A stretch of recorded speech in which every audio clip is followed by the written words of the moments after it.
आसपास फैले पूर्णतः नियमित प्रकृति के रूपों ने मनुष्य को सदा आकर्षित तथा चमत्कृत किया है। दूर दूर तक फैले आकाश में झिलमिलाते तारों को मनुष्य जिस पल देखता है, उसकी सोच, उसकी दृष्टि उसको रोजमर्रा की जटिल क्रियाओं से दूर ले जाती है। उसे लगता है कि कहीं एक संपूर्ण नया संसार उसकी प्रतीक्षा कर रहा है। सितारे उसे बुलाते हैं, उसकी जिज्ञासाओं को जगाते हैं। वह सोचता है कि हम कौन हैं, हमारे जीवन का उद्देश्य क्या है, हम किस स्थिति में हैं और हम क्या हो सकते थे। मानव रचना सृष्टि के विकास क्रम में उच्चतम सोपान है। विकास की प्रक्रिया में मानव चंद्रमा व मंगल तक पहुंच गया है, अर्थात उसने बौद्धिक और भौतिक विकास की ऊंचाइयों को तो प्राप्त किया है, परंतु उसकी मानसिक और आत्मिक चेतना कहीं पीछे छूट गई है।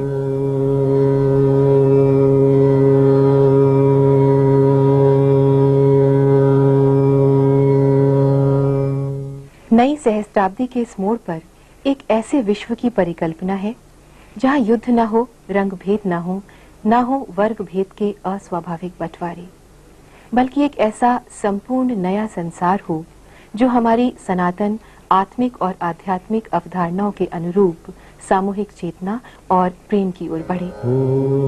इसी दृष्टि, इसी विजन को साकार करने के उद्देश्य से परम पूज्य श्री माता जी निर्मला देवी ने ईश्वरीय शक्ति प्राइमोर्डियल एनर्जी कुंडलिनी को जागृत करके सामूहिक रूप से हजारों की संख्या में मानव को आत्म साक्षात्कार देकर ब्रह्मांडीय ऊर्जा से सीधे संपर्क की अनुभूति दी। सहज योग में कुंडलिनी जागरण से मनुष्य का ईश्वर से योग हो जाता है। ईश्वर की प्रेम और करुणा की शक्ति हमारी आत्मा के द्वारा संपूर्ण मानवता में फैलने लगती है और संपूर्ण सृष्टि, धरती, आकाश आनंद, प्रेम और शांति से प्लावित हो जाते हैं।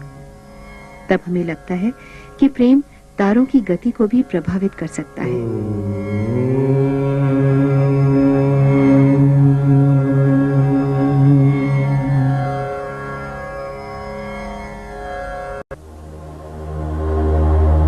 सृष्टा से हमारी एकाकारिता कराती है कुंडलिनी। कुंडलिनी परमात्मा की ही शक्ति है, संपूर्ण शक्ति जो मनुष्य की रीढ़ की हड्डी के नीचे के तिकोने हिस्से सैक्रम बोन में 3.5 कुंडलों में विद्यमान रहती है।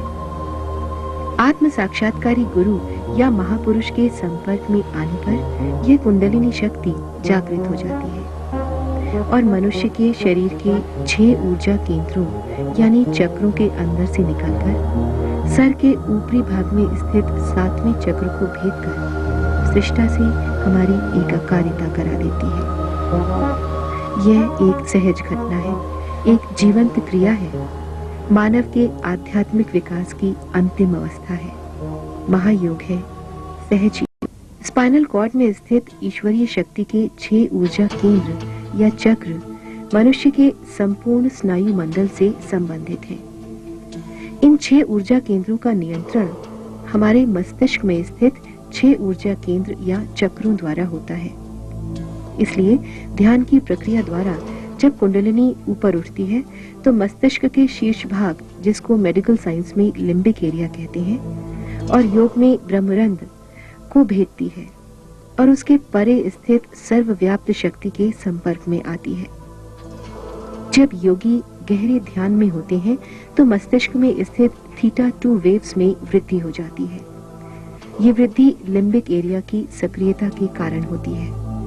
इसके अलावा मस्तिष्क के अलग अलग केंद्रों में स्थित विभिन्न मस्तिष्क तरंगों की क्रिया में भी वृद्धि और परिवर्तन देखा गया है। इस प्रकार आत्मशक्ति हमारे मस्तिष्क और नर्वस सिस्टम के माध्यम से स्वतः कार्यान्वित होने लगती है और संपूर्ण शरीर और मन दोनों ही रोग मुक्त हो जाते हैं।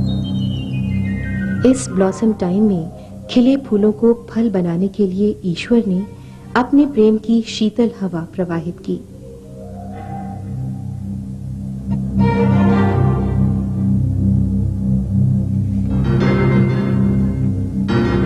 कुंडलिनी जब जागृत होकर ऊपर उठती है तो व्यक्ति अपने सिर के तालु भाग में, अपने हाथों की उंगलियों के टिप्स पर और उसके ऊपरी भाग में सहज ही ठंडी ठंडी शांत शीतल चैतन्य लहरियों के बहाव का अनुभव करने लगता है।